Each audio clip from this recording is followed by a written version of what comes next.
Module study करेंगे और इस काइनेटिक्स में हम डिफरेंट किस्म की टर्मिनोलॉजीज और बहुत से लॉज और सबसे जो इम्पोर्टेंट है इनके ऑर्डर्स ऑफ रिएक्शन जो बहुत ज्यादा आते हैं, उनकी टिप्स लोगों को याद नहीं रहती।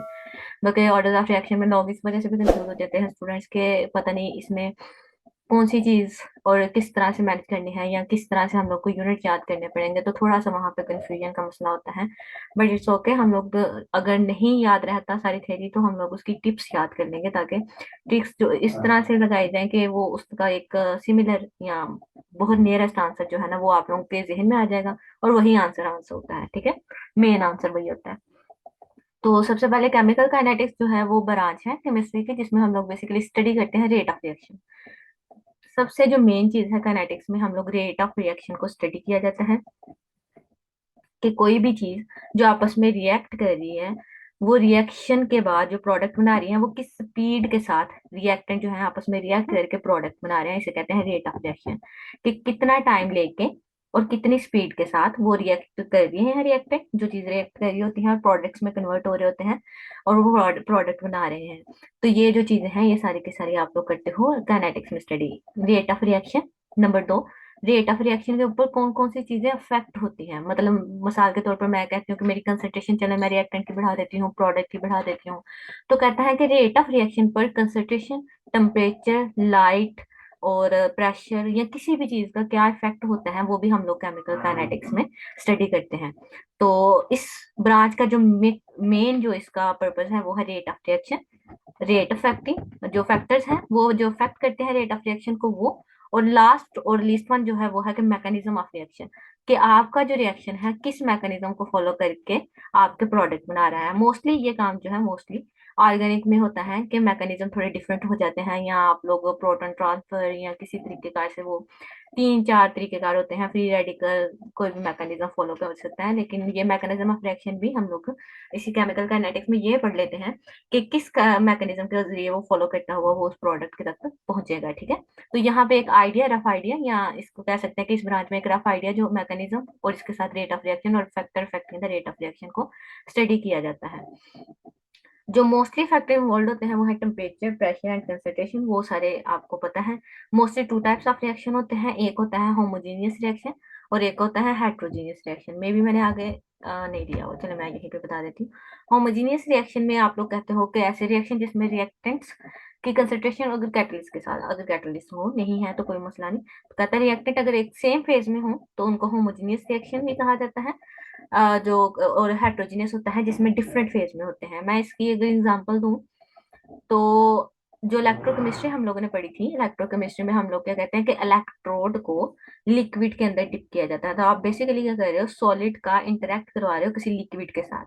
ठीक है, तो जो उसका जंक्शन है या जिसे हम लोग इंटरेक्शन, जिसे हम लोग कहते हैं कि उसकी डबल लेयर बनती है बिल्कुल इलेक्ट्रोड के बिल्कुल नीचे, वो जो डबल लेयर बनती है उसके दरमियान एक जो गैप होता है वो कहता है कि वो हेट्रोजीनियस कांस्टेंट है। अच्छा, वो हेट्रोजीनियस रेट ऑफ रिएक्शन में जिसमें आपस में रिएक्ट करने वाली चीजें, या आप कहते हो कि जिस रिएक्शन का आप लोग स्टडी कर रहे हो वो डिफरेंट मीडियम के अंदर अगर हो तो उसको कहा जाता है हेट्रोजीनियस, और अगर वो सेम में हो तो उनको होमोजीनियस कहा जाता है। हेट्रोजीनियस की एग्जांपल तो मैंने इलेक्ट्रोकेमिस्ट्री से आप लोगों को कोट कर दी कि आप लोग क्या करो कि आप लोग जिंक मेटल को अगर जिंक सल्फेट के अंदर डिप करते हो तो जिंक और जिंक जो आपका सॉलिड है और जिंक सल्फेट में उसके सोल्यूशन में जो जिंक पॉजिटिव टू प्रेजेंट है उन दोनों के दरमियान जो इंटरेक्शन होगा आप उसको कहोगे ये हेट्रोजीनियस रिएक्शन है, और इसकी जो स्टडी होगी इसके रेट ऑफ रिएक्शन की या फैक्टर्स की वो होगी हेट्रोजीनियस काइनेटिक्स। लेकिन अगर आप लोग यही अगर किसी होमोजीनियस की बात करें, फॉर एग्जाम्पल मैं क्या करती हूँ, मैं दो लिक्विड, कोई भी दो लिक्विड मिक्स करती हूँ और इनको क्या करती हूँ कि इनका रेट स्टडी कर लेती हूँ। मिसाल के तौर पर सॉलिड ही मिक्स कर लेती हूँ, सोडियम मेटल को किसी भी ऐसे समझ लें कि कोई दो ऐसी चीजें जिनको आप एक ही स्टेट में लेके चल रहे हो, तो उसको अगर मैं स्टडी करती हूँ उनके दोनों के रेट ऑफ रिएक्शन को, उनके ऊपर जो फैक्टर्स इफेक्ट करेंगे उनको, तो दोनों दो डिफरेंट चीजें हैं। होमोजीनियस काइनेटिक्स हेट्रोजीनियस से हमेशा मुख्तलिफ होगी। आप दो डिफरेंट चीजों को साथ लेके चल रहे हो और इधर दो सेम चीजों को साथ लेके चल रहे हो, तो दोनों पे फैक्टर्स भी डिफरेंट तरह से इफेक्ट करेंगे। मिसाल के तौर पर सॉलिड, अगर दोनों सॉलिड होंगे तो वहां पे केस डिफरेंट होगा। हाँ जी, मैंने अभी नेक्स्ट स्लाइड नहीं की, मसला नहीं है। ठीक है, और अगर आप लोग सेम फेज में लेके चलोगे तो उनका डिफरेंट मैकेनिज्म होंगे। तो ये आगे थोड़ी थोड़ी जब चलते जाएंगे आप लोगों को पता चलता जाएगा। इसके ना मैं कोशिश तो करूंगी कि ये 2 मॉड्यूल में खत्म हो जाए, लेकिन अगर चला गया आगे तो कोई मसला नहीं। एक इसका जो मेन पॉइंट है ना, जो ऑर्डर्स ऑफ रिएक्शन है, वो मैं आपको आज में नहीं कवर करवाऊंगी, ठीक है? वो आपको कल में कवर, वो मैं तब कवर कराऊंगी जब आप लोगों का वो क्विज हो जाएगा, क्योंकि वो बहुत इंपॉर्टेंट है। उसमें से आप समझ लें कि आना ही आना होता है, तो वो मैं ऐसे नहीं कराऊंगी। वो अगर आप लोगों को इस तरह से नहीं भी याद होंगे तो मैं उनकी टिप्स बता दूंगी, आप लोग वो वैसे याद कर लीजिएगा। तो वो आज नहीं कराऊंगी, वो मैं कल करा दूंगी आप लोगों को। नेक्स्ट स्लाइड आप शो हुई है आप लोगों को, अब मेरा ख्याल आप लोगों को विजिबल हो जाएगी। तो रेट ऑफ रिएक्शन वो स्पीड जिसके साथ रिएक्टर जो है आपस में रिएक्ट करते हैं और प्रोसीड करते हैं प्रोडक्ट बनाने के लिए, ठीक है? तो the velocity at the speed with which the reactants are react are proceed to form the products, उसको क्या कहा जाता है? रेट ऑफ रिएक्शन कहते हैं। इसको टाइम टेकन से डिवाइड किया जाता है। टाइम कौन सा? जिसमें रिएक्टर ने रिएक्ट करके प्रोडक्ट बनाए, तो उस दौरानिये को, जो जितना उसने पीरियड, टाइम ऑफ पीरियड लिया, उसको चेंज करने में, किसको चेंज करने में? रिएक्टेंट को चेंज करने के प्रोडक्ट के अंदर, तो वो जो है वो रेट ऑफ रिएक्शन कहलाता है। और इसका आसान हल जो है ये होता है कि the rate of change of concentration of reaction. Basically क्या है कि रिएक्टेंट आपस में रिएक्ट करके प्रोडक्ट बनाते जाएंगे। पता कैसे चलेगा कि रिएक्टेंट आपस में रिएक्ट कर रहे हैं? आप लोग उसकी कंसंट्रेशन मेजर करोगे, रिएक्टेंट की या प्रोडक्ट की। यहाँ कह रही हूँ मैं, और नहीं कह रही, यहाँ पे वर्ड और ओ आर वाला और है, ठीक है? यहाँ वाला वर्ड है। आप दोनों में से किसी एक की भी चेक कर लोगे ना, तो आप रेट ऑफ रिएक्शन ही बता रहे हो। आपको जरूरी नहीं है कि आप क्या करोगे, रिएक्टेंट की अलहदा निकालो, प्रोडक्ट की अलहदा निकालो। जाहिर सी बात है, जितना रिएक्टेंट आपस में रिएक्ट करेगा उतना ही प्रोडक्ट बनेगा। मिसाल के तौर पर अगर मैं 20 मॉलिक्यूल्स रिएक्टेंट के ले रही हूँ, 21 के, 22 दूसरे के, तो दोनों में से सिर्फ 5-5 ने रिएक्ट किया है, तो आप लोग तो यही कहोगे ना कि ये टोटल प्रोडक्ट 10 बना हुआ है, यानी 5 इसका 5 इसका, और आप जैसे ही उसकी निकालोगे वो सारा ब्रेक। तो कहता है कि ये कहना जरूरी नहीं है। हमेशा rate of decay of reactant is equal to rate of production of product के बराबर होता है। ऐसा नहीं पॉसिबल कि आप क्या कहोगे, रेट जो रिएक्टेंट डिके हो रहे हैं उनका रेट, उनके डिकेइंग रेट जो है वो और है, और प्रोडक्ट की फॉर्मेशन का रेट कुछ और है। ऐसा पॉसिबल नहीं है। हमेशा ये दोनों एक दूसरे के इक्वल होंगे। जाहिर सी बात है, जितना रिएक्टेंट आपस में रिएक्ट करेगा, इसको डिके रेट भी कह सकते हो या आप इसको रिएक्टिंग रेट भी कह सकते हो। वो आपस में रिएक्ट करके जितना प्रोडक्ट बनाएगा, प्रोडक्ट ने उतना ही बनना है। कहीं और से ना तो वो आ सकता है, ना ही वो कहीं जाया हो सकता है। ये मैं उन कंडीशन की बात कर रही हूँ जब रिएक्शन तो अंदर ही हो रहा होता है ना, किसी फ्लास्क के अंदर या किसी भी चीज के अंदर। आप लोगों ने इसमें से कुछ निकाला तो नहीं है ना, तो इसमें चांसेस, ये तो चांस नहीं है कि जाया हो जाएगा या ये इस तरह से, वो ऐसा कुछ नहीं है। दोनों के रेट हमेशा बराबर होते हैं। तो रेट ऑफ रिएक्शन हमेशा इसका, अगर सबने सबने अगर आपने पास कॉपी पेंसिल या कुछ रखा हुआ है तो वहां पे लिख लें। मैंने इसका फार्मूला ऐड करना था, ये शायद कहीं आगे ऐड किया हो, नहीं ऐड किया हुआ। नेक्स्ट किया नहीं किया, आप लिख लें। आप लिख रहे रेट ऑफ रिएक्शन कहते हैं, rate of reaction is equal to minus reactant, reactant के इर्द कंसंट्रेशन का साइन लगा रही है, यानी कि वो स्क्वायर ब्रैकेट्स डाल लीजिएगा और नीचे टाइम लिख लें।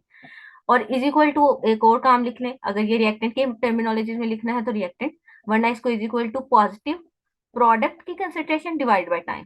तो ये रेट ऑफ रिएक्शन का फार्मूला है।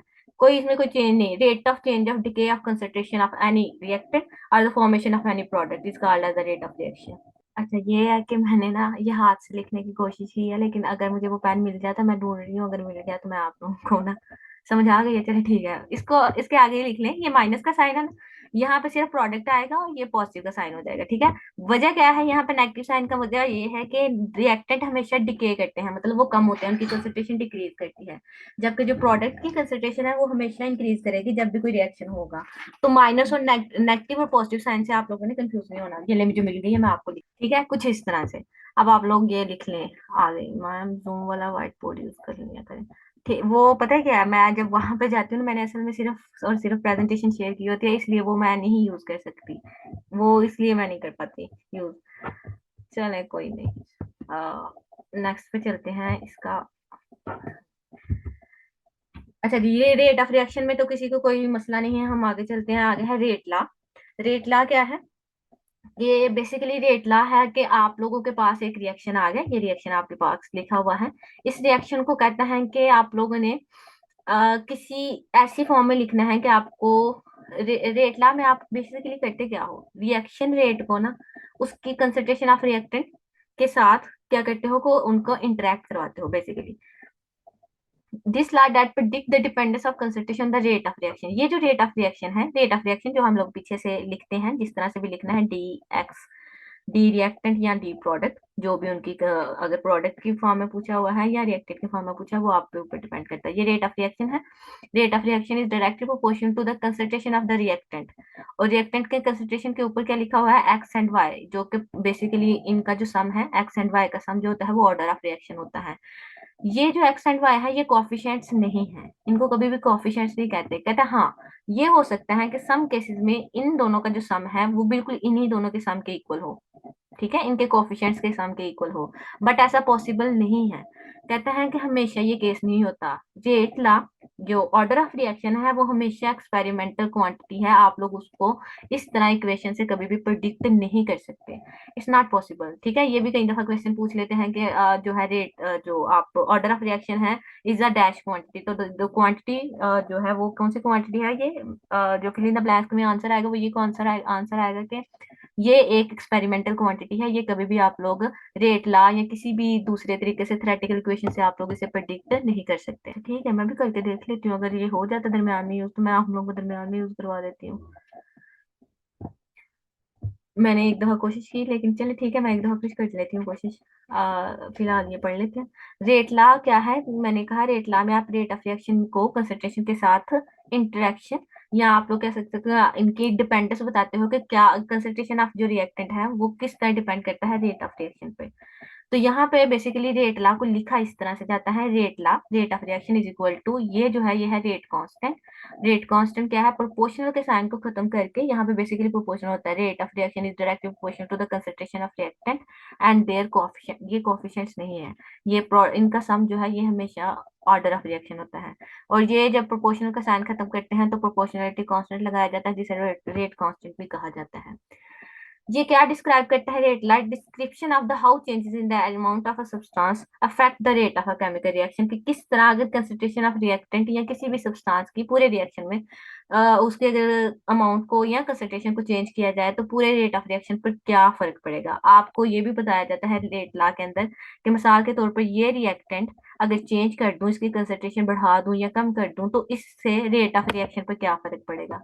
इसी तरह ये बी के बारे में भी बताएगा कि मैं अगर ये वाला रिएक्टेंट निकाल दूं या ऐड कर दूं या किसी भी तरीके से इसकी चेंज कर दूं, तब रेट ऑफ रिएक्शन पे क्या फर्क पड़ेगा। इंडिपेंडेंट भी इसका पता चलता है, क्योंकि आप लोगों ने देखा होगा कुछ क्वेश्चन इस तरह से आते हैं कि वो जो एक रिएक्शन है और एक रिएक्शन में जो रेट ऑफ रिएक्शन है वो फर्स्ट रिएक्टेंट की टर्म्स में फर्स्ट ऑर्डर रिएक्शन है, जबकि सेकंड रिएक्टेंट की टर्मिनोलॉजी में वो सेकंड ऑर्डर है, तो दोनों का सम जो है वो थर्ड ऑर्डर। बहुत मुश्किल होता है थर्ड ऑर्डर, लेकिन फिर भी मैं आपको एग्जांपल बता रही हूँ कि इस तरह से हो सकता है। लेकिन यहाँ पे कहता है मोस्टली जो केसेस होते हैं वो फर्स्ट ऑर्डर और सेकंड ऑर्डर के ही होते हैं, मोस्ट जो केसेस है। उसकी भी रीजन आगे आपको पता चल जाएगी क्या रीजन है। Can be predicted from the balanced chemical equation. Elementary reaction, ये मैं आपको बता दूं एलिमेंट्री रिएक्शन क्या होते हैं। सिंगल स्टेप जो रिएक्शन होते हैं ना उनको एलिमेंट्री रिएक्शन कहा जाता है। और अगर रेट ला मतलब आपको कोई कह दे कि ये मैंने आपको दी है इक्वेशन लिख के, कोई भी रिएक्शन लिख दिया है ए बी सी डी, तो ये तो जनरल रिएक्शन है ना, कोई भी रिएक्शन लिखा हुआ है, और आपसे वो कहे कि इसका रेट ला लिख के देता है, तो आप लोग अगर तो वो एलिमेंट्री रिएक्शन है यानी सिंगल स्टेप रिएक्शन है तो आप उसका रेट ला लिख सकते हो। अगर वो एक से ज्यादा स्टेप लिख के दे रहा है तो आप लोग कभी भी रेट ला उसका नहीं लिख सकते। उसके रेट ला के लिए उसकी स्टेडी स्टेट अप्रोक्सीमेशन लगानी पड़ती है, वो और टॉपिक होता है, वो इसके अंदर नहीं आता। हमेशा रेट ला अगर आपको इक्वेशन देख के लिखना है तो वो सिंगल स्टेप अगर रिएक्शन है तभी आप लिख सकते हो। It can not be predict the equation from the secondary reaction. Secondary reaction भी कहा जाता है उनको, कॉम्प्लिकेटेड रिएक्शन भी कहा जाता है उनको, कॉम्प्लेक्स रिएक्शन भी कहा जाता है। ऐसे तमाम रिएक्शन जो एक से ज्यादा स्टेप पर मुश्तमिल होते हैं उनको कहा जाता है सेकेंडरी भी कहा जाता है, कॉम्प्लिकेटेड भी कहा जाता है, कॉम्प्लेक्स भी कहा जाता है। तो वो वाली रिएक्शन जो है उनका रेट ला आप लोग इस तरह से नहीं लिख सकते। सिंगल स्टेप रिएक्शन जितने भी होते हैं उनका रेट ला लिख सकते हो। आप लोग क्या करते हो, रिएक्टेंट्स की कंसंट्रेशन लिखते हो, रेट कांस्टेंट वैसे का वैसे, और रेट ऑफ रिएक्शन एक तरफ यानी कि आर से उसको शो करते हो। जी, यहाँ तक अगर किसी को कोई क्वेश्चन है तो वो बताए, और मैं जूम वाला व्हाइट बोर्ड यूज करने की कोशिश करती हूँ अगर मुझसे हो गया। लेकिन अभी फिलहाल मैं आपकी क्लास लेती हूँ, आपकी क्लास के बाद मैं कुछ। मैम जी जी पूछें। रेट लॉ और ऑर्डर ऑफ रिएक्शन में क्या डिफरेंस होता है? अच्छा, रेट ला मैंने अभी आपको पढ़ा दिया, ये रेट ला तक आपकी बात क्लियर है। मैं फिर ऑर्डर ऑफ रिएक्शन के जाती हूँ। अभी रेट ला का बताएं सिर्फ। रेट ला में सिर्फ ये है, रेट ऑफ रिएक्शन, उसका कंसंट्रेशन के साथ क्या इफेक्ट है। कंसंट्रेशन चेंज करने से मेरे रेट ऑफ रिएक्शन पर, मिसाल के तौर पर मेरे दो रिएक्टर रिएक्ट कर रहे हैं with the speed rate of change of 3 metre पर सेकेंड, फर्ज कर लेते हैं, फर्ज रेट ऑफ रिएक्शन।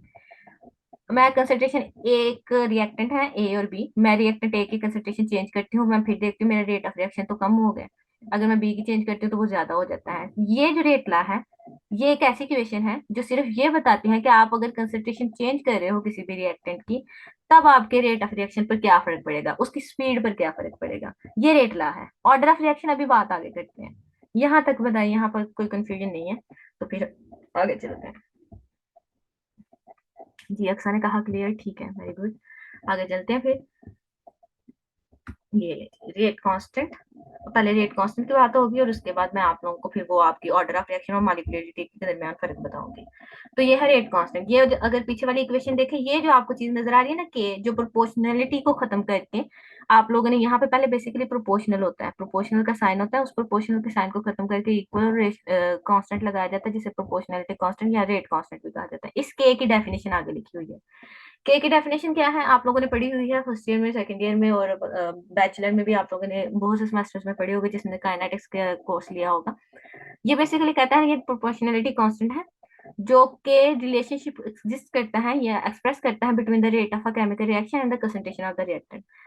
आप अगर इधर से, अगर आपका ये रिएक्टेंट है और ये प्रोडक्ट बना है, कहता है अगर मैं यहाँ से के की डेफिनेशन करूँ, कहता है रेट ऑफ रिएक्शन को किसके साथ, कंसंट्रेशन ऑफ रिएक्टेंट के साथ क्या करता है, उसका रिलेशनशिप बताता है। कौन, ये प्रोपोर्शनलिटी साइन, या आप प्रोपोर्शनलिटी कांस्टेंट, या इसे रेट कांस्टेंट भी कहा जाता है।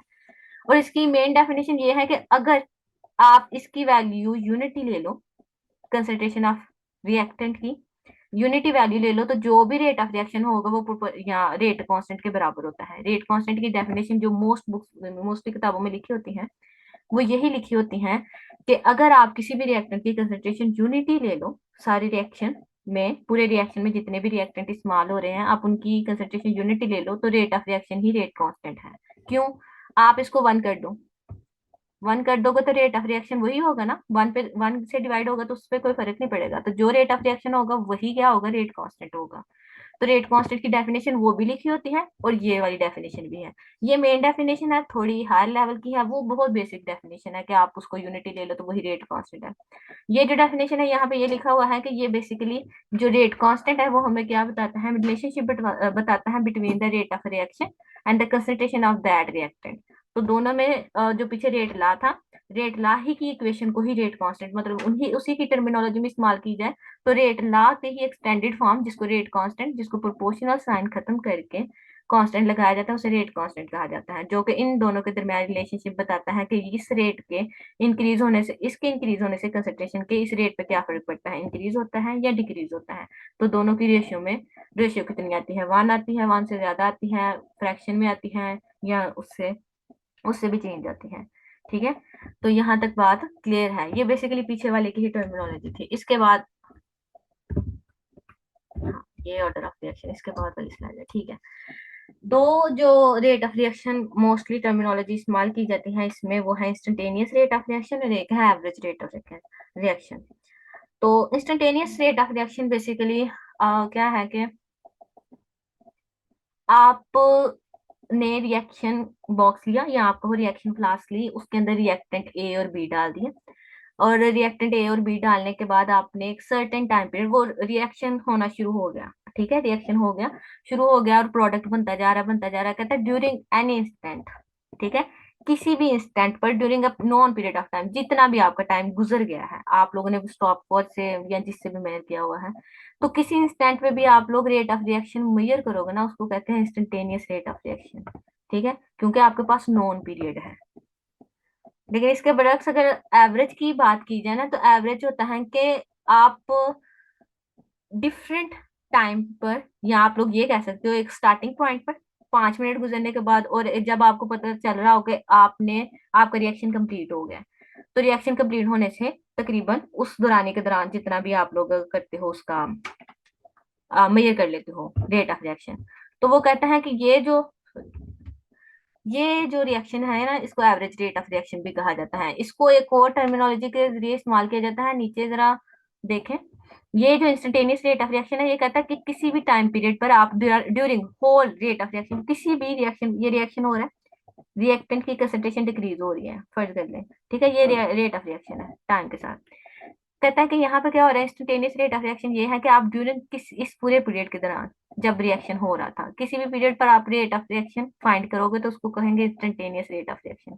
लेकिन अगर एवरेज निकालना है तो एवरेज बिल्कुल जैसे स्लोप नहीं निकालते किसी ग्राफ की, कि कहीं पे 2y की वैल्यू और फिर वहां पे उसी के करस्पॉन्डेंस 2x की वैल्यू, बिल्कुल उसी तरह कहता है आप एवरेज किसे कहते हो, कि किसी भी दो पॉइंट के दरमियान जो होता है ना एवरेज। दो पॉइंट से मुराद ये है कि एक आप शुरू पे ले लो चाहे आखिर पे, चाहे दरमियान में कहीं दो पॉइंट ले लो और उन दोनों पॉइंट का रेट ऑफ रिएक्शन निकाल के उनको आपस में सब्ट्रैक्ट कर दो, तो फिर जो आपके पास जवाब आएगा ना वो एवरेज होगा। एवरेज से मुराद मीन ले लिया आपने, पूरे ग्राफ का मीन निकाल लिया है, तो उसका वो जो एवरेज रेट ऑफ रिएक्शन है उसको ज्यादा जो है ना कंसिडर किया जाता है, बनिस्बत इसके इंस्टेंटेनियस रेट ऑफ रिएक्शन के करेक्ट कंसिडर किया जाता है। लेकिन दोनों का अपना अपना तरीका है। मिसाल के तौर पर मुझे न्यूमेरिकल जो मिला है उसमें कहा जा रहा है कि इंस्टेंटेनियस रेट ऑफ रिएक्शन निकालो, कि सिर्फ इस पीरियड के दौरान आपने रेट ऑफ रिएक्शन बताना है, तो तब तो वही करेक्ट होगा, तब तो एवरेज नहीं निकाल सकते। लेकिन अगर वो आपको कहें ये पूरा रेट ऑफ रिएक्शन है, मुझे इसका कोई एवरेज हाँ या मीन सा बता दो कि पूरे के दौरान कितना, जैसे आप लोगों की क्लास कहा जाता है ना कि क्लास का रिजल्ट बता दें, तो आप लोग कहते हैं इतने परसेंट आया है, इसका मतलब आप एवरेज बता रहे हो उसको। तो एवरेज रेट ऑफ रिएक्शन दोनों की सिर्फ टर्मिनोलॉजी में सिर्फ समझाने के लिए फर्क के ये वाली फर्क होता है, इसका कोई मकसद नहीं था। लेकिन ये ना इसके सिर्फ यूनिट जो फर्क था वो सिर्फ ये था। यहाँ पे सिर्फ रेट ऑफ रिएक्शन में फर्क होता है, जो यहाँ पे कंफ्यूजन करते हैं बच्चे। यहाँ पे सिर्फ क्या होता है कि एक इंस्टेंट पे होता है ना, तो यहाँ पे सिर्फ सिंगल रेट ऑफ रिएक्शन आएगा किसी भी इंस्टेंट का। लेकिन यहाँ पे दो आएंगे, दो ही टाइम होंगे, और दो ही, एक एक इस टाइम पे जो रेट ऑफ रिएक्शन फाइंड किया है और एक इस टाइम पे जो रेट ऑफ रिएक्शन फाइंड किया है। इसके लिए सिर्फ एक ही टाइम पीरियड होगा जो ड्यूरेशन है, और एक ही रेट ऑफ रिएक्शन होगा। यहाँ पे लिखा हुआ in this method the rate of reaction during a specific instant of time is measured.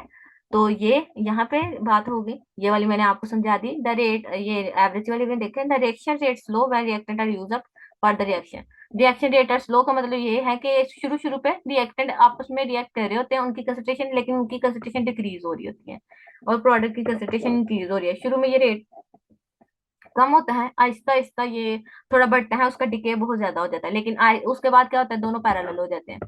उसके बाद वो इतनी जल्दी ना तो वो डिके करता है और ना ही वो इतनी जल्दी फॉर्मेशन उसकी होती है।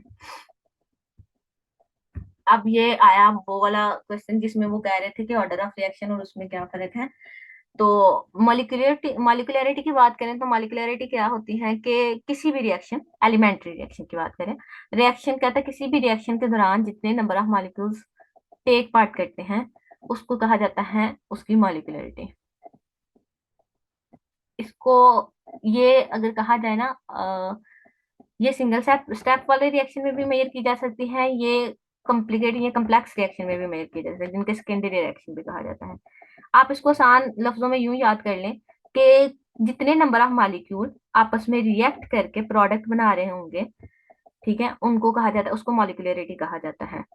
इसको जो मैंने ये लाइन लिखी है ना, more precisely rate determining step, ये लिखी हुई है मैंने सेकेंडरी रिएक्शन के लिए। ऐसे तमाम रिएक्शन जिनमें एक से ज्यादा स्टेप इन्वॉल्व होते हैं। अब आपको ये नहीं पता चल रहा कि एक पहले रिएक्शन में तीन रिएक्टेंट आपस में रिएक्ट करके प्रोडक्ट बना रहे हैं, जबकि दूसरे उसी रिएक्शन का जब दूसरा स्टेप है उसमें सिर्फ दो रिएक्टेंट आपस में रिएक्ट कर रहे हैं। तो फिर आप क्या करते हो, आप लोग उसमें से अंदाजा लगाते हो कि इनमें से रेट डिटरमिनिंग स्टेप कौन सा है। मैं आपको इसकी एक मिसाल देती हूँ। आप जब क्लास में पढ़ा रहे हो और आप लोगों को रिजल्ट देना है, तो आप लोग क्या करते हो कि एक तो आप ये एक काम ये कर सकते हो कि सिर्फ लाइक बच्चों को तो नहीं रिजल्ट दोगे, जब भी आपसे कोई रिजल्ट पूछेगा तो आप यही कहोगे कि आपका एवरेज रेट, या आप लोग ये कह सकते हो कि जो पीछे रह जाने वाले लोग हैं ना उनका भी तो बताना है ना आप लोगों ने। मॉलिक्यूलरिटी बेसिकली आप ना, जब आप लोग रेट मेजर कर रहे होते हैं ना तो दो स्टेप आते हैं, जब एक से ज्यादा आ जाते हैं ना स्टेप किसी भी रिएक्शन में, मिसाल के तौर पर उस पर तीन स्टेप है, एक ऐसा रिएक्शन आ गया मेरे पास जिनके तीन स्टेप हैं। अब आप ये देखते हो इनमें से रेट डिटरमिनिंग स्टेप कौन सा है। रेट डिटरमिनिंग स्टेप वही होता है हमेशा जो स्लो स्टेप होता है। मेरा जो पहला स्टेप है वो 5 मिनट में कंप्लीट हो रहा है, दूसरा स्टेप भी 5 मिनट और चले उसको 4 मिनट कर लेते हैं। लेकिन जो तीसरा स्टेप है वो है 15 मिनट में कंप्लीट हो रहा। अब अगर आपसे कोई पूछे कि मुझे बताओ इस चीज का रेट ऑफ रिएक्शन क्या है, आप ये तो नहीं कह सकते कि ये 5 मिनट, क्योंकि वो तो फास्ट है। आप लोग कहोगे इसके 15 मिनट है। वजह क्या है? उस 15 मिनट के अंदर वो 5 मिनट भी आ रहा है, 4 मिनट भी आ रहा है। मतलब वो दुकानी के दौरान पहला स्टेप होता जा रहा है ना, दूसरा भी होता जा रहा है, लेकिन वो तीसरे वाला जो 15 मिनट वाला है वो भी चल रहा है। तो आप ये कहते हो कि हमेशा आप ये कहते हो कि रेट डिटरमिन स्टेप जो होता है वो किसी भी रिएक्शन का सबसे स्लोएस्ट स्टेप होता है। तो स्लोएस्ट स्टेप में जितने नंबर ऑफ मॉलिक्यूल आपस में रिएक्ट कर रहे होंगे आप उसको मॉलिक्यूलरिटी कहते हो। ठीक है। ये हमेशा थ्योरेटिकल नेचर होते हैं, यानी आप इसकी इक्वेशन देख के आप लोग इसको प्रिडिक्ट कर सकते हो, और ये बेसिकली डायरेक्ट ही आप लोग बता सकते हो किसी भी किसी मतलब लंबी चौड़ी डिडक्शन की या कोई भी डेरिवेशन की इतनी कहता है जरूरत नहीं होती। Mechanism of reaction derive from the mechanism of reaction से मुराद ये है कि उसके जितने भी स्टेप होंगे, फॉर एग्जांपल आपको मैं जो कॉम्प्लिकेटेड स्टेप है या 2 स्टेप रिएक्शन है, आपको मैं सिर्फ उसका फाइनल प्रोडक्ट बता दूं, फाइनल एक इक्वेशन जो होती है उसकी नेट इक्वेशन सिर्फ वो लिख के दे दूं, तो फिर तो आप लोग नहीं प्रिडिक्ट कर पाओगे। और इस नीचे मैंने लिखा भी होगा ये 2 स्टेप रिएक्शन है, तो फिर आपको जाहिर सी बात है आप लोग पूछोगे कि अच्छा दोनों स्टेप भी लिख के दिखाएं ताकि हमें पता चले कि कौन सा स्टेप जो है वो रेट डिटर्मिनिंग है। टाइम पीरियड से पता चल जाएगा। तो यहाँ साथ लिखा होता है कि ये रेट डिटर्मिन है, ये एक फास्ट लिखा होता है और एक लिखा होता है स्लो। तो जो स्लो होगा वो रेट डिटर्मिनिंग होगा, और आप लोग ये देखेंगे फिर जो स्लो है उसके अंदर जितने नंबर ऑफ मॉलिक्यूल आपस में रिएक्ट कर रहे हैं वो उसकी मॉलिक्यूलरिटी होगी। और ये हमेशा होल नंबर होता है, इट नेवर बी जीरो, क्योंकि अगर जीरो होगा तो इसका मतलब कोई मॉलिक्यूल आपस में रिएक्ट नहीं कर रहा, तो कोई रिएक्शन भी तो नहीं हो रहा ना। तो ये हमेशा वन हो सकता, वन भी बहुत मुश्किल होता है। वन इस केस में होता है कि वो रिएक्टेंट आपस आप अपने साथ ही रिएक्ट करें, यानी जैसे इंट्रा भी कहा जा सकता है। तो इंटरेक्शन वो वाले आपस में रिएक्ट कर करके वो एक जिसे आप लोग पॉलीमर्स भी कहते हो, ठीक है, सेम वाले ही पॉलीमर मोनोमर आपस में रिएक्ट करते जाए प्रोडक्ट बनता जाए। इसके बाद है order of reaction. Order of reaction जो आप पीछे पढ़ रहे थे ना, ये हमेशा इसकी बात आप लोग याद रख लें कि ऑर्डर ऑफ रिएक्शन कभी भी किसी भी जो आपके पास इक्वेशन है या थ्योरेटिकल आपको कोई भी रिएक्शन दे दिया गया है लिख के और आपसे कहा जाए कि इसका ऑर्डर ऑफ रिएक्शन निकालो, तो आप लोग उसका ऑर्डर ऑफ रिएक्शन मेजर नहीं कर सकते। ये हमेशा एक्सपेरिमेंटल क्वांटिटी होती है। एक्सपेरिमेंटल क्वांटिटी से मुराद ये है कि आपको बताया जाएगा, एक आपको टेबल दिया जाएगा, टेबल के अंदर क्या होगा, टेबल के अंदर आपका बना होगा कि ये ए रिएक्टेंट की कंसंट्रेशन है, ये बी रिएक्टेंट की कंसंट्रेशन है, और तीसरे कॉलम में होगा ये रेट ऑफ रिएक्शन है। ए में आप लोग पहले ए कंसंट्रेशन चेंज करोगे, ठीक है, बी की कांस्टेंट रखोगे। ए की कंसंट्रेशन चेंज करने से मेरे रेट ऑफ रिएक्शन पे क्या फर्क पड़ रहा है। इस तरह फिर आप ये देखोगे ए की कंसंट्रेशन कांस्टेंट करोगे और फिर बी की देखोगे, तो दोनों के और बी की चेंज करने से आपके रेट ऑफ रिएक्शन पे क्या फर्क पड़ रहा है। अगर तो रेट ऑफ रिएक्शन ए की कंसंट्रेशन चेंज करने से चेंज नहीं होता, तो आप लोग कहोगे कि ये ए की टर्मिनोलॉजी में जीरो ऑर्डर है। अगर चेंज होता है वन टाइम तो उसे फर्स्ट ऑर्डर कहा जाता है। इस तरह से होता है। ये आप लोगों ने पढ़ा होगा या आप लोगों ने कहीं से इसका एक्सपेरिमेंट भी किया जाता है बैचलर में, ये ना एक पूरी लैब कराई जाती है। लेकिन इसका मैं थोड़ा सा आपको कॉन्सेप्ट समझाने के लिए मैंने बताया कि इसका एक्सपेरिमेंट किया जाता है, उसका पूरा टेबल बनाया जाता है। फिर हर एक के लिहाज से देखा जाता है कि अगर मैं ए की कंसंट्रेशन चेंज कर रही थी, दो रिएक्टेंट है, ए रिएक्टेंट है और बी रिएक्टेंट है। जब मैं ए की कंसंट्रेशन चेंज करती थी तो मेरा रेट ऑफ रिएक्शन कितना चेंज होता था, डबल चेंज होता था या 3 टाइम चेंज होता था या किस तरह से। और अगर मैं बी चेंज करती थी तो वो किस तरह से चेंज होता था, ठीक है। तो जब दोनों का एक निकाला जाता है ना, सम निकाला जाता है या दोनों की एक टर्मिनोलॉजी को कर लिया जाता है, इकट्ठा कर लिया जाता है, उसके बाद जो है ना वो उनको सम किया जाता है। ए के लिए जो चेंज हुआ है वो भी, और बी के लिए जितना चेंज हुआ है दोनों को, दोनों का सम किया जाता है। दोनों का जो सम होता है, ये ऑर्डर ऑफ रिएक्शन का ये जो लिखा हुआ है ना, is the sum of the coefficient of the reacting species involved in the rate of reaction. ये जो कोएफिशिएंट यहाँ पे लिखा हुआ है ना, ये वो वाला कोएफिशिएंट नहीं है जो ए के पीछे छोटा ए स्मॉलर ए के फॉर्म में लिखा होता है, वो जो जनरल इक्वेशन में है, ये वो नहीं है। ये वो है कोएफिशिएंट, ये बेसिकली वहां से मेजर किए जाते हैं कि कितना फर्क पड़ा है। तो ये हमेशा एक्सपेरिमेंटली डिटरमाइंड क्वांटिटी है, ये कभी भी आप लोग थ्योरेटिकली किसी इक्वेशन को देख के किसी रिएक्शन को देख के नहीं मेजर कर सकते हैं। ये इसके दरमियान जो फर्क है ना, ये मैकेनिज्म ऑफ रिएक्शन से डिराइव किया जाता है मॉलिक्यूलरिटी, क्योंकि इसमें स्लो और फास्ट स्टेप का पता होना जरूरी होता है। और इसका जो ऑर्डर ऑफ रिएक्शन है, ये हमेशा रेट ऑफ इक्वेशन जो रिएक्शन की होती है ना, वो आपको इक्वेशन रेट लिखा जाता है। मैं रेट ऑफ रिएक्शन की जो इक्वेशन रेट ला बेसिकली कह रही हूँ, उसको लिखा जाता है। उसको लिखने के बाद आप बेसिकली क्या करते हो, अगर रेट ला के ऊपर ना ए और बी के ऊपर मैंने कहा था ना जो एक्सेंट वाला है, एक मिनट में आपको दिखाती हूँ। ये वाला, ये वाला, ये मैंने कहा था ना, ये कॉफिशिएंट, ये कॉफिशिएंट ये वाले कॉफिशिएंट नहीं है। ठीक है, ये इन कॉफिशिएंट के सम की बात हो रही है। रेट ला के अंदर सम ऑफ कॉफिशिएंट, ये जो कॉफिशिएंट है एक्स एंड वाई, और एक्स वाई जो है वो स्टिकोमेट्री, ये नीचे लिखा हुआ है स्टिकोमेट्री जो कॉफिशिएंट्स हैं ए बी सी डी, इनके वो ऑर्डर ऑफ रिएक्शन को रिप्रेजेंट करता है, जो कि एक्सपेरिमेंट से डिटरमिन किए जाते हैं, इक्वेशन से डिटरमिन नहीं किए जाते। ठीक है, यहाँ तक बात क्लियर है। फिर हम लोग नेक्स्ट, मैं लिंक भेजती हूँ, फिर वहां से स्टार्ट करते हैं अगले से। यहाँ पे यहाँ तक बताएं, किसी को कंफ्यूजन है? ये भी होल नंबर होता है, ये भी कभी भी जीरो नहीं हो सकता। मैम बाकी तो समझ आ गई है। किसकी समझ? लेकिन ये तो अभी हम कोफिशिएंट्स वाली बात कर रहे हैं। हाँ जी। ये तो हमारे पास जो इक्वेशन गिवन होती है हम तो उसी के नहीं लिख रहे होते। मतलब अगर हाइड्रोजन के दो मॉलिक्यूल्स यूज हो रहे हैं उसके साथ टू लिखा हुआ है तो नीचे जब हम इक्वेशन लिखते हैं तो पावर में टू लगा देते हैं। वो रेटला होता है उसको, नहीं वो क्या कहते हैं, जिसे आप जनरल गैस इक्वेशन कहते हैं, ला ला ऑफ मास एक्शन, वो पढ़ा हुआ है ना आप लोगों ने, वो होता है। जी। ठीक है, ये यहाँ पे जो मैं एक्स वाई की बात कर रही हूँ ना, आपको मैं दिखाती हूँ, ये जो मैं एक्स वाई की बात कर रही हूँ, ये वाले, ये एक्स वाई ना, ये कभी भी इस इक्वेशन से नहीं लिखे जाते हैं। मतलब आप फॉर एग्जाम्पल यहाँ पे टू लिखा हुआ है तो यहाँ पे टू आ जाएगा, ये यहाँ से नहीं लिखे जाते। ये लिखे जाते हैं आप लोगों के वहां से, जो आपने एक्सपेरिमेंटली डिटरमिन किया है। मैं ये बंद करती हूँ, मैं अगली में स्टार्ट करके फिर आपको फिर से बता देती हूँ। ठीक है, मैं अभी रिकॉर्डिंग स्टॉप। ठीक। तो बात मैं ये कर रही थी कि आप बेसिकली क्या करते हो, कंसंट्रेशन किसी एक की चेंज करते हो और उसके लिहाज से देखते हो कि रेट ऑफ रिएक्शन, ठीक है, टेबल का आपका शायद आप हो उसमें। तो देखें आप क्या करते हो कि आप लोग चेक ये कर रहे हो कि ए के लिहाज से रेट ऑफ रिएक्शन पे क्या फर्क पड़ा है, बी के लिहाज से रेट ऑफ रिएक्शन पे क्या फर्क पड़ा है।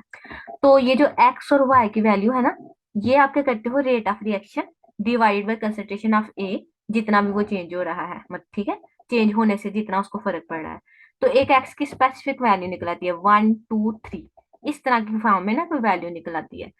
ये basically rate divide by change in concentration of A से मतलब उस टेबल से पता चल जाता है। वो टेबल जो है ना, फिजिकल वाले भी और आप लोगों ने भी किया होगा, बैचलर में हर बंदा करता है। तो एक्स और वाई की ना, इन दोनों को डिवाइड करने से एक रेट की, मतलब बी की वैल्यू आपने कांस्टेंट रखी हुई है, ये चेंज नहीं हो रही, ए की चेंज हो रही है, इन दोनों को यहाँ से उठा के यहाँ पे डिवाइड कर लेते हैं और एक्स और वाई की एक खास वैल्यू निकल आती है। फिर उन दोनों का जो सम होता है ना, वो ऑर्डर ऑफ रिएक्शन होता है। यहाँ पे थोड़ी सी कंफ्यूजन आपको तब पता चलेगी, ये जो आंसर है तब पता चलेगा जब आपको ये पता चल जाएगा कि वो अगर आप लोगों ने लैब वाला काम किया होगा। मुझे सिर्फ ऑर्डर फाइंड करने वाला इश्यू है। हम कहते हैं कि इक्वेशन से नहीं निकलते, फिर हम इक्वेशन के कोफिशिएंट लिख रहे हैं होते हैं, इसलिए कंफ्यूज हो जाती है। ठीक है, हाँ अच्छा, ये ठीक है बात कही है इस बंदी ने, ये जो भी है इन्होंने कहा कि ये लिख रहे होते हैं, बिल्कुल सही है। वो ना समटाइम ऐसा होता है, जो एक बात कही जाती है कि जो सिंगल स्टेप रिएक्शन होते हैं ना मोस्टली उनके केस में, और जो जीरो ऑर्डर रिएक्शन होते हैं उनके केस में, ये होता है कि इनके जो रिएक्टेंट के कोफिशिएंट होते हैं ना, उनका सम किया जाता है तो वही ऑर्डर ऑफ रिएक्शन निकलता है। लेकिन ये बहुत रेयर केस है। ऐसा भी होता है कि जो कोफिशिएंट शुरू में लिखे होते हैं, यानी ये भी वन लिखा हुआ है, ये भी वन लिखा हुआ है, तो रेट ऑफ रिएक्शन भी इसकी वन वन के लिहाज से ही चेंज हो रहा होता है। तो फिर इन दोनों का सम हो जाता है 1 + 1 = 2। तो वहां पे बच्चे कंफ्यूज हो जाते हैं कि ये कोफिशिएंट जो है शुरू वाला ही, इसी का शायद सम जो है ना वो रेट ऑर्डर ऑफ रिएक्शन है, बट ऐसा नहीं होता। वो जो ऑर्डर ऑफ रिएक्शन के लिए उन्होंने वन वन लिखा होता है ना, वो एक्सपेरिमेंटली डिटरमाइन किया हुआ होता है। ठीक है, वो इसलिए बच्चे कंफ्यूज हो जाते हैं कि शायद ये यही वाले कोफिशिएंट है, इन्हीं की बात हो रही है, क्योंकि इधर भी वन वन लिखा हुआ है और इधर भी वन वन। तो इसलिए बच्चे कंफ्यूज हो जाते हैं, लेकिन यहाँ पे आप लोगों ने कंफ्यूज नहीं होना। ये हमेशा एक्सपेरिमेंटली डिटरमाइन किया जाएगा, जबकि ये एक्सपेरिमेंटली डिटरमाइन नहीं होते, ये तो इक्वेशन मैथमेटिकली आपको अवेलेबल होते हैं। ठीक है, चलिए अगर यहाँ तक बात क्लियर है तो फिर मैं अगली तरफ जाती हूँ। चैट में कोई बच्चा बता दे। जी मैम समझ आ गई है। बाकी तो इसके रिलेटेड फिर कोई क्वेश्चन दे दीजिएगा ना या करवा दें। ऑर्डर ऑफ रिएक्शन के लिहाज से ना, अगर तो मैं आपको, हाँ एक बच्चे ने ना मुझे कल एक मैसेज किया, किसी बच्ची ने, कि कुछ ना उसमें वो थे, कि MnO4 वाले ना टाइट्रेशन के क्वेश्चन थे, लेकिन उसमें ऑक्सीडेशन और रिडक्शन का पूछा हुआ था। अगर मैं आपको बात बता देती हूँ, अगर मेरे मॉड्यूल सारे टाइमली खत्म हो जाते हैं और आपके लेक्चर बच जाते हैं ना, तो मैं आपको है वो बेसिकली टाइट्रेशन के जरिए निकाले जाते हैं। आप लोगों ने सेकंड ईयर में जो टाइट्रेशन पढ़ी है ना, वो उस जरिए से निकाले जाते हैं, उसके लिए बैलेंस थोड़ा सा करना पड़ता है। लेकिन अगर मेरे पास टाइम बचता है, एक नंबर एक पे ये आपको ये एक बच्चा नोट करके रख लो, ये दो चीजें। और नंबर दो पे ऑर्डर ऑफ रिएक्शन के दो चार न्यूमेरिकल है, वो छोटे छोटे लेकिन आते नहीं है, लेकिन अगर फिर भी आप लोगों का दिल करता है तो मैं वो आप लोगों को एक अलग से लेक्चर में प्रोवाइड कर दूंगी।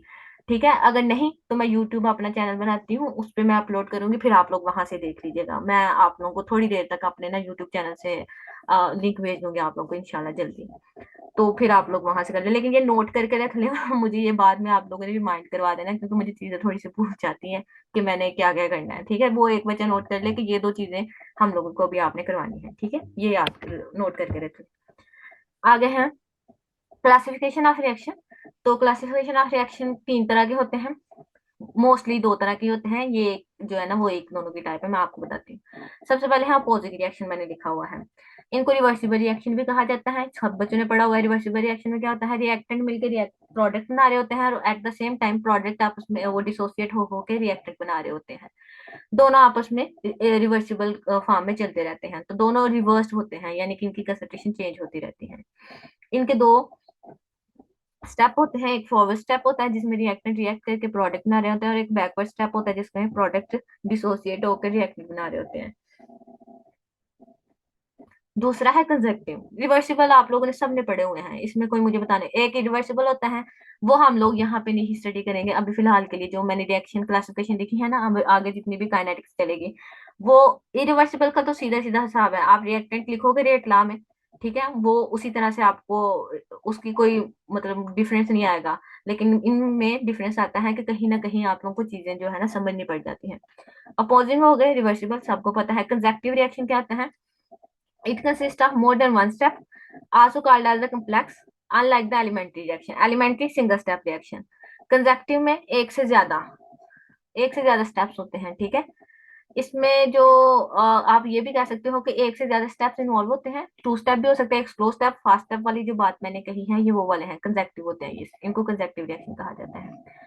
कि ये चलते रहते हैं, next step next step next step. ठीक है, इनके जो इंटरमीडिएट होते हैं ना, मिसाल के तौर पर एक मेरे पास रिएक्शन है, उसमें ए प्लस बी रिएक्ट करके सी बना रहे हैं, बट सी जो है वो इंटरमीडिएट होता है दो रिएक्शन, लेकिन मेरा फाइनल प्रोडक्ट डी है, और वो सी जो है वो दोबारा रिएक्ट करके किसी भी तरीके से वो प्रोडक्ट जो है डी में बना देता है। अब ये जो सी है ना, इसको आप लोग कहते हो इंटरमीडिएट। जो दो स्टेप के दरमियान एक स्टेप में वो प्रोडक्ट बने और दूसरे स्टेप में वो रिएक्टेंट के तौर पर कंज्यूम हो जाए, और मुझे वो ड्यूरिंग होल रिएक्शन जब मैं रिएक्टेंट और प्रोडक्ट निकालू, प्रोडक्ट डी मिले और रिएक्टेंट ए और बी मिले, तो ये जो सी दरमियान में सीपीसी इन्वॉल्व होती है, इसको इंटरमीडिएट कहा जाता है। और कहता है कंजक्टिव स्टेप में ये जो थर्मली अनस्टेबल होती है, जब चीज स्टेबल होगी वो क्यों रिएक्ट करेगी, ठीक है, इसलिए रिएक्ट करती हैं क्योंकि वो अनस्टेबल है, इसलिए तो सी कंज्यूम होकर वो डी में कन्वर्ट हो जाती है। इसको सीक्वेंशियल रिएक्शन भी कहा जाता है, जो सीक्वेंस में चलते हैं। ठीक है, एक सीक्वेंस से आगे दूसरे सीक्वेंस और दूसरे स्टेप, ठीक है, स्टेप्स वाले रिएक्शन होते हैं। लास्ट वाला जो है वो है पैरेलल रिएक्शन। पैरेलल रिएक्शन में क्या है, इसमें आप लोग एक स्टार्टिंग मटेरियल लेते हो। आप लोगों ने ना सेकेंड ईयर में या उसके बाद भी बहुत ज्यादा पढ़ेंगे, लेकिन मैं आपको बेसिक वाला बता देती हूँ कि मार्कोनी का रूल पढ़ा था, उसमें आप लोगों ने देखा था कि ब्रोमिनेशन अगर कराई है किसी चीज की, तो ब्रोमाइड का जो है ना वो दूसरे कार्बन पे भी लग सकता है, और थर्ड वाले अगर प्रोपेन की ही बात कर लूं, तो ब्रोमीन की एडिशन करवाई है तो वो यहाँ यहाँ लग सकती है, पहले पे भी लग सकती है दूसरे पे भी लग सकती है। तो पैरेलल रिएक्शन जिसमें आप लोगों ने स्टार्टिंग मटेरियल एक लिया है, बट उसके दो प्रोडक्ट बने, एक माइनर और एक मेजर। ठीक है, दो डिफरेंट पाथ फॉलो हो, और दोनों मैकेनिज्म जिसे कहते हैं, दो डिफरेंट मैकेनिज्म फॉलो हो और आपके पास दो प्रोडक्ट्स बन जाए, एक आपके पास माइनर प्रोडक्ट बने और दूसरा आपके पास मेजर प्रोडक्ट बने, उन रिएक्शंस को पैरेलल रिएक्शंस कहा जाता है। ठीक है, तो ये बेसिकली आप लोग जो मोस्टली आप आगे स्टडी करेंगे ना यहाँ पे काइनेटिक्स में, उनमें पैरेलल ये जो कंजक्टिव रिएक्शन है ना सबसे ज्यादा तो वो इस्तेमाल होते हैं। ठीक है, आगे एलिमेंट इसके अलावा जो ऑर्डर्स ऑफ रिएक्शन है ना वो सारे तो आप लोग एक दफा सिर्फ ऑर्डर ऑफ रिएक्शन को ना लैदा से याद कर लीजिएगा, उनके फार्मूले और जो टाइम टेबल टाइम उनका टाइम पीरियड चाहिए होता है, टाइम उस हाफ लाइफ भी कहा जाता है, और उनके यूनिट्स, तो आप लोगों को ये रिएक्शन समझ आ जाएंगे कि ये किस तरह से उनके प्रेडिक्ट किए जा सकते हैं। पैरेलल तो आप लोग इक्वेशन देख के बता दोगे अगर आपके पास दो प्रोडक्ट में है और एक के साथ लिखा हुआ है माइनर और एक के साथ मेजर। कंजेक्टिव में क्या होगा, आपके साथ आपके जो रिएक्शन है वो एक से ज्यादा स्टेप में हो रहा होगा, एक के साथ फास्ट लिखा होगा, एक के साथ स्लो लिखा होगा, तो आप लोग उसे कंजेक्टिव कहोगे। अपोजिंग रिएक्शन, ये ना टर्मिनोलॉजी सेम सेम लगती थी, इसलिए बच्चे यहाँ पे एमसीक्यू गलत कर जाते थे। इसके भी एमसीक्यू ना आपको कल प्रोवाइड कर दूंगी, ठीक है, ये इसके और इससे पीछे जितना मैंने पढ़ाया है सारे, ये कल तो नहीं बल्कि कल तो वो है आपका इलेक्ट्रोकेमिस्ट्री का, इलेक्ट्रोकेमिस्ट्री के बाद कहीं प्रोवाइड कर दूंगी, जब जिस दिन इसका सेकंड मॉड्यूल, इसी मॉड्यूल का सेकंड लेक्चर होगा ना, वो मैं तब उस दिन कर दूंगी। देखने में ये एक जैसी टर्मिनोलॉजी है लेकिन ये एक नहीं है, इसलिए मैंने इनका जो आपको फर्क है ना वो बताना जरूरी समझा था। अपोजिंग में क्या होगा, एक फॉरवर्ड स्टेप होगा, एक रिवर्स स्टेप होगा और एक ही शायद रिएक्शन लिखा हो, या एक से दोनों में भी लिख सकते हैं, लेकिन दोनों में क्या होगा, एक में आपके रिएक्टेंट रिएक्ट करके प्रोडक्ट बना रहे होंगे और नीचे वाले उसी के दूसरे स्टेप में प्रोडक्ट डिसोसिएट होकर रिएक्टेंट बना रहा होगा। ठीक है, तो ये सारे इनमें फर्क है। ठीक है, अब मैं आगे चलती हूँ। ये देखें, ये है जीरो ऑर्डर ऑफ रिएक्शन। इसके बाद मैंने ये मैं आपको कल कराऊंगी, ये नहीं मैंने आज करवाने, क्योंकि इसको करवाने से ना आप लोग ने, और ये थेरीज भी, अब मैं आपको सिर्फ ये करवाती हूँ। ये यहाँ ये वाला काम आसान है, ये आज के लेक्चर में खत्म हो जाएगा, तो कल वाला सिर्फ काम रह जाएगा, वो थोड़ा समझने वाला है। कल नहीं, कल तो 12 तारीख है ना, हाँ जी, कल आप लोगों का वो है टेस्ट, फिर जब नेक्स्ट होगा ना वो मुझे एक बच्चा इन्फॉर्म कर दीजिएगा, अक्सर से मैंने कहा हुआ है। कैटालिसिस पढ़ लेते हैं। कैटालिसिस, इसका आप लोगों ने पढ़ा हुआ है कि कोई भी ऐसा प्रोसेस जिसमें आप लोग क्या करते हो, कोई कैटलिस्ट यूज करते हो, और वो कैटलिस्ट क्या करता है, आपके रिएक्शन को मेटाबोलाइज कर सकते हैं, आप लोग उसे बेसिकली कहते हैं वो कैटालाइज करता है, आपके रिएक्शन को स्पीड अप करता है। तो ऐसा process of reaction catalysis in which the reaction is speed up in the presence of certain substances which is called as the catalyst। जिन सब्सटेंसेस की प्रेजेंस में कोई रिएक्शन स्पीड अप होता है उनको कैटलिस्ट कहा जाता है, और ये जो रिएक्शन स्पीड अप हुआ है इस पूरे प्रोसीजर को या इस पूरे प्रोसेस को आप लोग कैटलिस्ट कहते हो। पढ़ा हुआ है सबने, सबको पता होगा। लेकिन ये यहाँ पे दो कहता है the substances remain unchanged and mostly used to facilitate the, ये सब्सटेंसेस, किन सब्सटेंसेस की बात हो रही है, कैटलिस्ट की बात लिखी हुई है कि ये जो कैटलिस्ट है वो मोस्टली अनचेंज रहते हैं केमिकली। केमिकली उन पे कोई फर्क नहीं पड़ता, हाँ उनकी फिजिकल स्टेट पे फर्क पड़ सकता है लेकिन वो केमिकली सेम रहते हैं। मतलब अगर आपने मिसाल के तौर पर निकल डाला है किसी रिएक्शन में, तो निकल जो है ना वो कभी क्रोमियम में नहीं कन्वर्ट होगा, आप लोग का रिएक्शन हो गया और वो क्रोमियम में कन्वर्ट हो जाए या कॉपर में कन्वर्ट हो जाए, ऐसा पॉसिबल नहीं है। केमिकल नेचर उनकी जो है वो प्रिजर्व रहती है, बट उनकी फिजिकल जो नेचर है वो चेंज हो सकती है। ठीक है, तीसरी जो मैंने लाइन लिखी है, during a chemical reaction the bond between the atom in a molecule are broken, rearranged and rebuilt, decombining the atom into a new molecule। अच्छा जी, यहाँ पे सिर्फ एक चीज आप लोग याद रखें, यहाँ पे पहले रिएक्टेंट्स आपस में दो या चार, मोस्टली दो होते हैं। ठीक है, कभी भी एक और बात मैं आप लोगों को बता दूं, शायद यहाँ पे मैंने ना लिखी हो, मेरे जहन से निकल गई, जो है ना तीन रिएक्टेंट आपस में रिएक्ट करके प्रोडक्ट बनाया। आपने कभी इस तरह के, आप केमिस्ट्री के स्टूडेंट हैं, आपने बहुत कम ऐसे रिएक्शन देखे होंगे। उसकी वजह ये है, वहां पे ना वो थ्योरी हम लोग पढ़ेंगे ना, कोलिजन थ्योरी, और दूसरी थ्योरी आप लोगों को फिर पता चलेगा। कोलिजन थ्योरी में बताता है कि कोलिजन भी होना जरूरी है रिएक्टेंट की, और फिर वो रिएक्टेंट की जो कोलिजन है वो क्या होनी चाहिए, वो आपकी ओरिएंटेड होनी चाहिए, यानी कि वो प्रोडक्ट देनी चाहिए, उसको प्रोडक्ट देना चाहिए। तो अगर तो कोलिजन ही हो रही है खाली सिर्फ, तो उसका कहता है कि वो ऐसा भी होता है कि वो मतलब वो रीबैक भी हो जाते हैं, वो पूरे के पूरे कोलिजन के बाद वापस आ जाते हैं, वो आगे जाकर प्रोडक्ट नहीं बना पाते। तो उसके लिए हम कोलिजन थ्योरी जब कल पढ़ेंगे तो वो मैं फिर आपको बता दूंगी।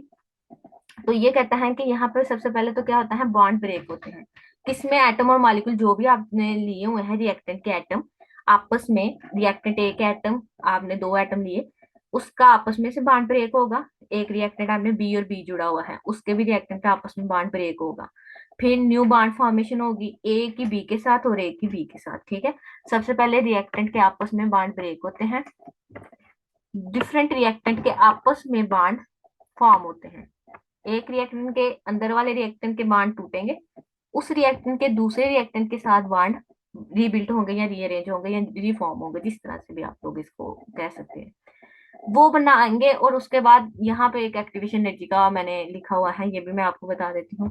वो रिएक्टेंट कहता है वो बेसिकली बॉन्ड बनेंगे, तो आपके पास एक एक्टिव एक्टिवेशन एनर्जी आएगी। एक्टिवेशन एनर्जी क्या है, दोनों रिएक्टेंट के जो उन्होंने बॉन्ड तोड़े हुए हैं उनको आपस में रिएक्ट करने के लिए एक मिनिमम एनर्जी रिक्वायर्ड होती है, जिसको आप लोग एक्टिवेशन एनर्जी कहते हो। कि इतनी अगर रिएक्टेंट के पास एनर्जी होगी तो वो आपस में रिएक्ट करेंगे और वो प्रोडक्ट में कन्वर्ट हो जाएंगे। अगर एंडोथर्मिक और एक्सोथर्मिक का आपको अंदाजा होगा, अगर आपके जी मैम है। रिएक्टेंट होंगे, आपके रिएक्टेंट की जो इंथैल्पी है वो ज्यादा है और प्रोडक्ट की कम है, तो क्या होगा, रिएक्टेंट अपने आप की एनर्जी जो है ना, रिएक्ट करने के बाद एनर्जी, ये देखो ना एनर्जी, उसकी एनर्जी स्टेट कम है प्रोडक्ट की, तो वो नीचे की तरफ आएंगे तो अपनी एनर्जी जो मैक्स, इनकी इतनी एनर्जी जो है, इतनी एनर्जी ज्यादा है ना इधर से लेके इतनी, वो कहते हैं इतनी एनर्जी रिलीज करेंगे। इनको एक्सोथर्मिक रिएक्शन कहा जाता है। और दूसरी टर्मिनोलॉजी में, अगर ये प्रोडक्ट यहाँ पे पड़े होते हैं तो यहाँ से लेके यहाँ तक एनर्जी आपको प्रोवाइड, एक ये तो एक्टिवेशन एनर्जी है ना, इसके अलावा भी कहता है एक आपको एनर्जी प्रोवाइड करनी पड़ती है जो कि इतने फर्क से है, तो वो एंडोथर्मिक होते हैं। ये सिर्फ आपको समझाने के लिए है। अब एक्टिवेशन एनर्जी की बात करते हैं, तो ये जो मिनिमम एनर्जी है जो रिक्वायर है किसी भी रिएक्टेंट को रिएक्ट करके प्रोडक्ट बनाने में, उसको कहते हैं एक्टिवेशन एनर्जी। यहाँ से लेके ये रिएक्टेंट तक है, रेड कलर से शो किया हुआ है। ये जो कैटलिस्ट की बात की है ना मैंने, वो कहता है ना स्पीड, कैटालिसिस क्या है, तो वो स्पीड अप करता है रिएक्शन को। किस तरह, कैटलिस्ट उसमें मौजूद होता है। वो कैटलिस्ट क्या करता है, ये जो एक्टिवेशन एनर्जी इतनी बड़ी आपको पहाड़ जितनी नजर आ रही है, इस एक्टिवेशन एनर्जी को वो कम कर देता है इतनी। ग्रीन कलर की लाइन से आपको शो की गई है, डॉटेड लाइन। ये ग्रीन कलर की लाइन शो क्या करती है कि आपकी जितनी भी एक्टिवेशन एनर्जी है, रिएक्टेंट को अब इतना ऊपर नहीं जाना पड़ेगा, बल्कि थोड़ी सी एनर्जी देंगे और वो आपस में रिएक्ट करेंगे और बिल्कुल नीचे प्रोडक्ट ना देंगे। इसी वजह से क्या होता है कि जो रिएक्टेंट है उनके पास इतनी एनर्जी नहीं होती रिएक्ट करके प्रोडक्ट बनाने के लिए। तो मिसाल के तौर पर 50 आपके पास रिएक्टेंट है, 30 के पास तो इतनी है, बाकी 20 के पास एनर्जी नहीं है। तो क्या होता है, कैटलिस्ट उसके अंदर डाला जाता है, वो क्या करता है, एक अनदर पाथ प्रोवाइड करता है, एक दूसरा पाथ। वो सारे रिएक्टेंट जिनके पास एनर्जी ज्यादा थी या जिनके पास कम थी, अब वो आराम से इसको फॉलो करेंगे और अपने प्रोडक्ट में कन्वर्ट हो जाएंगे। तो एक तो काम ये होगा कि आपके सारे के मोस्ट ऑफ द रिएक्टेंट जो है वो कन्वर्ट होंगे प्रोडक्ट में, मोस्ट ऑफ द। और दूसरा काम क्या होगा, वो रिएक्शन जो आप लोगों ने 15 या 20 मिनट लेके कंप्लीट होना था, वो अब 5 या 10 मिनट में भी कंप्लीट हो सकता है, या इससे भी कम टाइम में। टाइम पीरियड भी उनका कम हो जाएगा। दो चीजें, टाइम पीरियड भी कम होगा और उनकी एनर्जी भी, ज्यादा से ज्यादा रिएक्टेंट भी प्रोडक्ट में कन्वर्ट होंगे। ठीक है।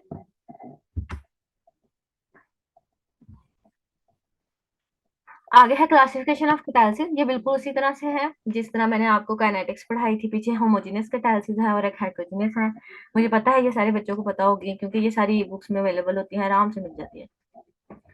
होमोजेनियस कैटालिसिस की बात करें तो इसमें आपके जितने भी रिएक्टेंट होंगे रिएक्शन में यूज होने वाले, और उसके साथ जो कैटालिस्ट मौजूद होगा, वो सारे एक ही फेज में, एक ही फेज से मुराद ये है कि एक ही स्टेट ऑफ मैटर में मौजूद होंगे। जबकि अगर वो डिफरेंट फेज में या डिफरेंट स्टेट ऑफ मैटर में मौजूद होंगे तो उनको हेटेरोजेनियस कैटालिसिस कहा जाता है।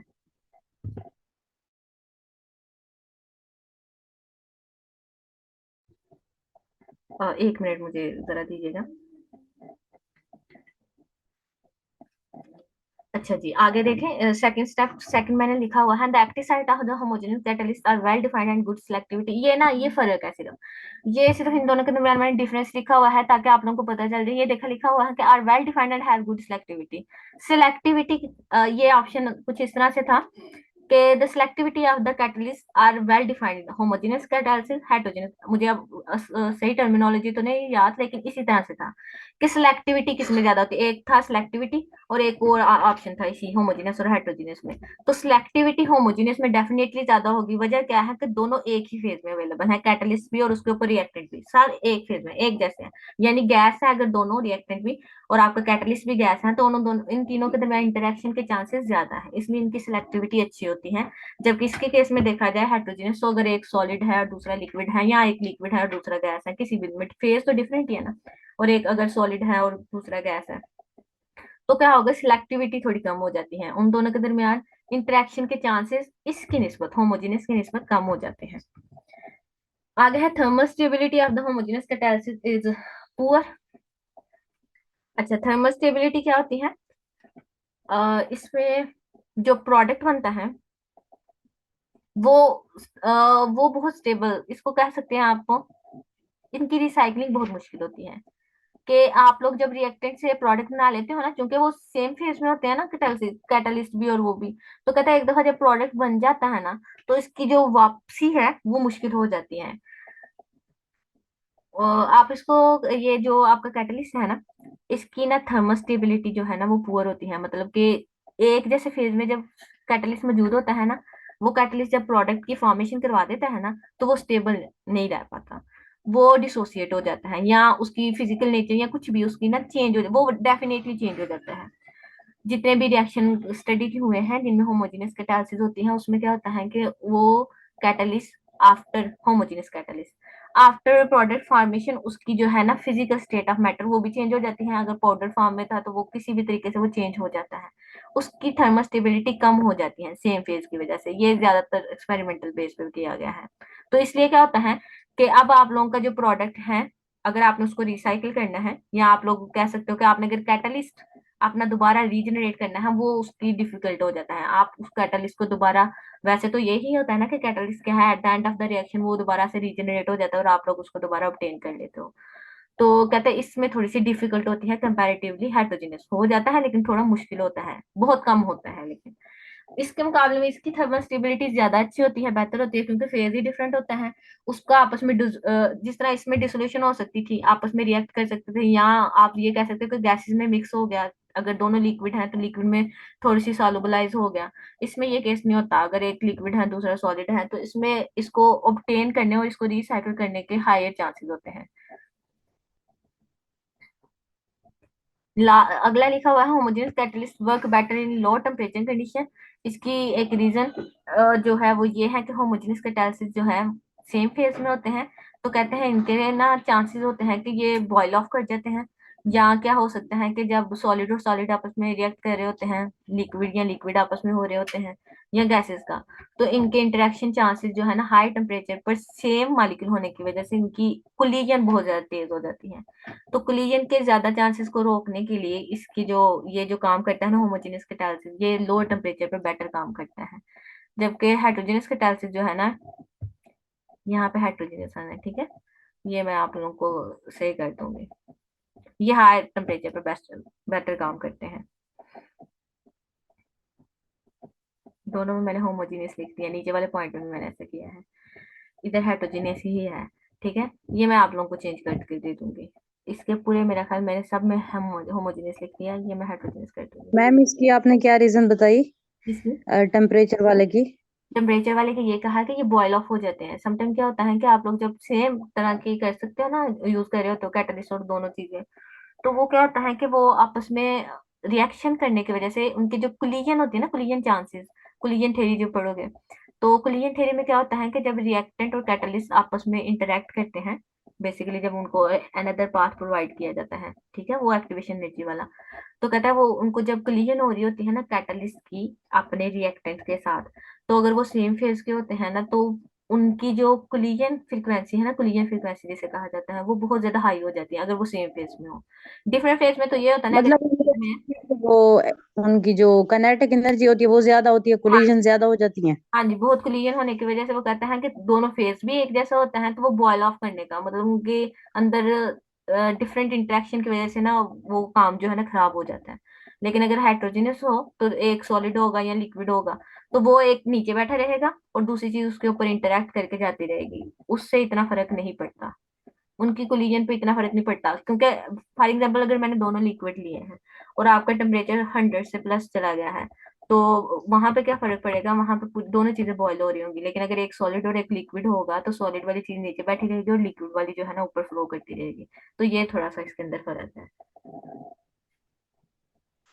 जी अब बताएं मुझे। मतलब हम कह सकते हैं कि रिएक्शन किसी और पाथ को फॉलो कर सकता है और हाँ जी, बाय प्रोडक्ट ज्यादा बन सकते हैं। जी बाय प्रोडक्ट्स भी बन सकते हैं, या आप लोग ये भी कह सकते हो कि एक्टिवेशन एनर्जी का तो बात चले, वो कैटलिस्ट ने पहले ही नीचे कर दिया होता है, लेकिन एक्टिवेशन एनर्जी के ऊपर जाके वो कह सकता है कि हायर एक्टिवेशन, वो बहुत ज्यादा पोजेशन ऑफ काइनेटिक एनर्जी की वजह से वो क्या करते हैं, प्रोडक्ट से भी आगे चले जाते हैं, किसी और पाथ को फॉलो करना शुरू कर देते हैं, बाय प्रोडक्ट्स फॉर्मेशन भी हो सकती है।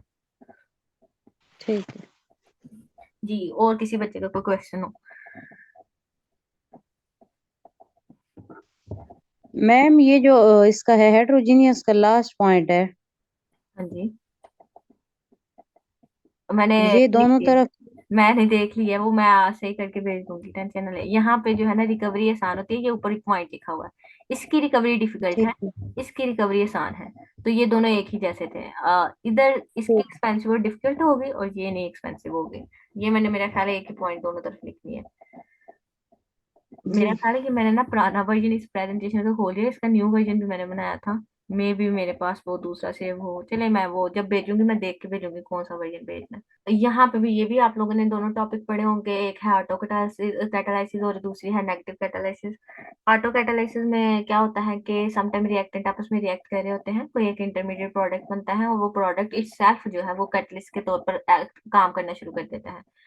मिसाल के तौर पर मेरा रिएक्शन स्टार्ट हुआ, रिएक्शन का जो पहला मरहला था जिसमें प्रोडक्ट की, फर्ज कर ले पहला मॉलिक्यूल जिसमें प्रोडक्ट का बनना था, या कंसंट्रेशन चेंज होनी थी, जिसमें कंसंट्रेशन ऑफ प्रोडक्ट अपेयर होनी थी, सिर्फ वो डिफिकल्ट होता है। जब प्रोडक्ट बन जाता है वो खुद ब खुद कैटलिस्ट के तौर पर बिहेव करता है और रिएक्टेंट को आपस में रिएक्ट करने पर मजबूर करता है। फिर वहां से रिएक्शन जो है कहता है वो स्पीड अप होना शुरू हो जाता है, इसे कहते हैं auto catalysis.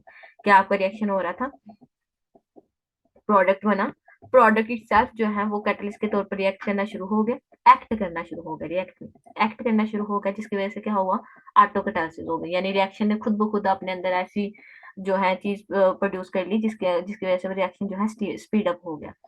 It may catalyse the same reaction, ऐसा भी हो सकता है कि वो प्रोडक्ट अपने ही रिएक्शन को कैटालाइज कर दे, और ऐसा भी होता है कि आपका अगर रिएक्शन एक से ज्यादा स्टेप पर मुश्तमिल है, तो उसमें क्या होता है कि वो जो प्रोडक्ट बना है वो क्या करता है, वो नेक्स्ट स्टेप्स के लिए भी कैटलिस्ट के तौर पर काम कर सकता है। तो रिएक्शन तो वो बेसिकली वही होता है, कंप्लीट रिएक्शन का मतलब यही होता है ना कि उसके अंदर जितने भी स्टेप इन्वॉल्व है उनका नेट लिखा जाए।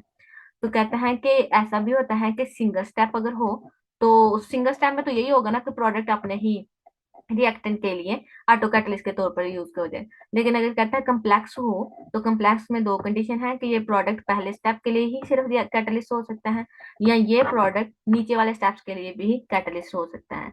तो कम्प्लेक्स के अंदर दो तरह की सिचुएशन होती है, लेकिन एलिमेंट्री के अंदर एक ही सिचुएशन होती है कि ऑटो कैटलिस्ट जिसमें प्रोडक्ट बना और वो खुद को कैटलिस्ट के तौर पर बिहेव करना उसने शुरू कर दिया, इसको ऑटो कैटालिसिस कहते हैं। Initially the rate of reaction is very slow, but as it proceed, क्योंकि वजह आप लोगों को पता होगी, ये वजह मैं आपसे ही पूछ रही हूँ बल्कि, ये मैंने लिखी हुई है line, initially the rate of reaction is very slow but as it proceed and product form it increases. वजह बताएं इसकी, कोई एक बच्चा मुझे बता दे। क्योंकि मैम बाद में प्रोडक्ट ही एज कैटलिस्ट काम करने लग गया है, तो उसकी स्पीड बढ़ जाएगी हाँ जी बिल्कुल, यही रिएक्शन की।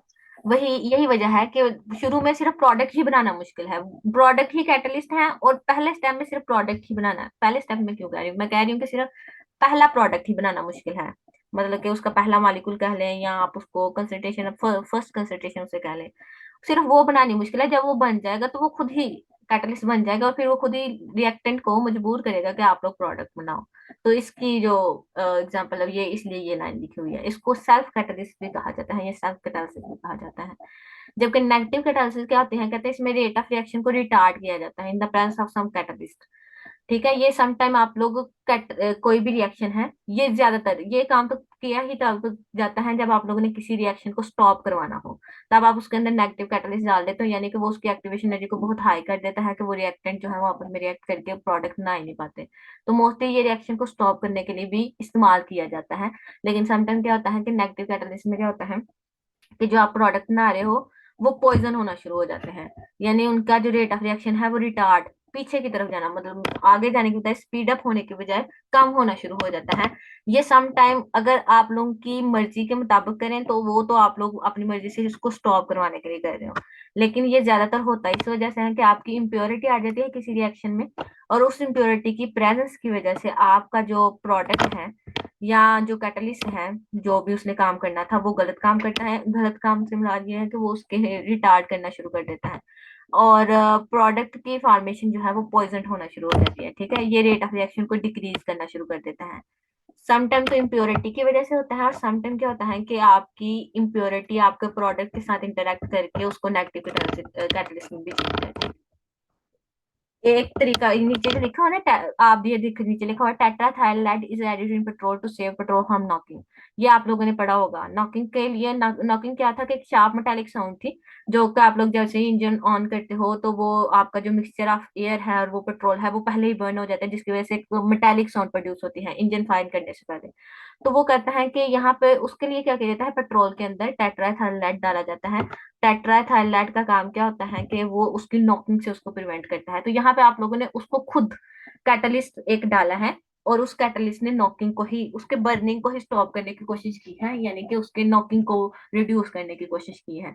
तो यहाँ पे कुछ तो आप लोग अपनी मर्जी से करते हो, लेकिन कुछ आपकी मर्जी के बगैर भी होते हैं। जैसे नीचे लिखा हुआ है phosphoric acid act as a negative catalyst to decrease the rate of the decomposition of hydrogen peroxide.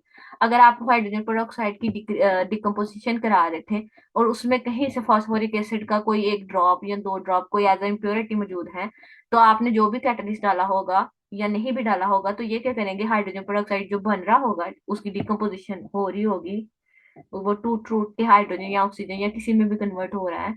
तो अगर फास्फोरिक एसिड उसके अंदर प्रेजेंट है तो वो हाइड्रोजन पेरोक्साइड को टूटने नहीं देगा। ठीक है, ये होती है नेगेटिव कैटालिस्ट।